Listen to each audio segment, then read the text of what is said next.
Hi, I'm Steve Ruth, professor at SPGIA, and this is a very brief presentation to answer only one question. What is PUBP 710, the Internet and Public Policy, Technology or Tyranny, all about? What's the course all about? So in a very few minutes, I hope I can answer that question for any of you who may be considering it. I should tell you that I personally have done lots and lots of online courses lately, and students seem to like them, not necessarily because they might particularly like me, but because they seem to like the format. They realize they get about the same amount of workload, but they save possibly in the range of 70, 75 hours in the total time normally taken to come to class, and also being in class, because we're not in class very much. We only have 3 sessions which are face-to-face. So that's it. Here we go. What's unusual about the course? Well, for one thing, it can save a lot of time, but I would not ever join this course if I were you for that reason, because you have to decide that the material is interesting to you, not whether it saves you time, because in one place it saves you time, in another place you have to expend time. There's a lot of participation in this format, not nearly as much in other formats, but online the participation is very important. The course is not just for geeks. It's not designed for technology people. It's designed for those who are interested in public policy issues associated with information technology in government, healthcare, education, commerce, etc. There's extensive opportunity for students to specialize in usually about a half dozen or so. I give you a list of maybe 100, and over the course you can specialize in 6 or 7 of those, and that's part of the deliverables in the course. The focus is on policy issues, but as you can tell by the name of the course, Technology or Tyranny, I try to emphasize equal doses of good news and bad news associated with each aspect. There is a technology called 3D printing. There's actually a successor concept called 4D printing. The good news about that is you can print all sorts of parts and shoes and many other spares that people need on submarines or wherever else by just having a copy of the previous part. But the bad news is that they can also be used to make guns, and so each one of these policy issues, social networks, all the rest, we're going to be aiming for both the good news and the bad news. And of course there's heavy emphasis on student participation, as I said. These are some of the topics we'll cover.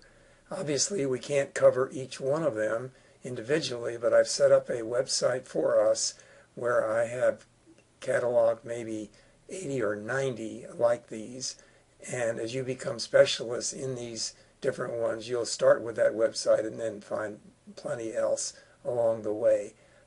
That's the theme of the course. I taught this about a year ago, and students seem to like it a lot. They felt that they got a good result. The evaluations were fine, and they seem to think that they got not only their money's worth, but also quite a lot of variety, which I hope is a feature of the course. As far as the course site, on Blackboard, we have course resources, syllabus, lectures, weekly topics, everything. I've designed it to be a very user-friendly place where you go. It's sort of one-stop shopping. And that's where you post your frequent comments on the material, your frequent formal comments, where sometimes each week or every other week you're asked to put a very, what I call a formal post up there where you actually think pretty deeply on a subject and then comment on that. So we have plenty of discussion boards. That's where the assignments are posted. Particularly the portfolio. The portfolio is basically the way you collect your specialties, the things you're interested in.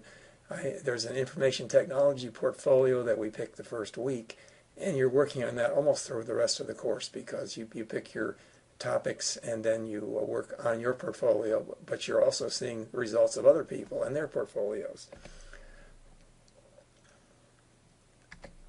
As a summary, I would say that it's the same workload as the normal course. I've taught this course in many different formats, but primarily, this one is a hybrid because we only meet face-to-face a very small number of times, 3.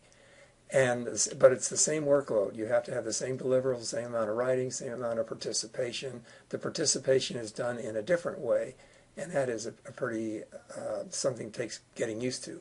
I might add, as I finish up here, that the idea of taking online graduate courses is not the least bit unusual. There are overall students taking online courses. About a third of all the students in college today are taking at least one online course right now, and in George Mason we have hundreds of them going on, including in many of the graduate schools at the university. Students, as I said, can specialize in a user-friendly course site. So I think in your decision as to whether you want to take this course, you probably ought to consider mostly what the content is.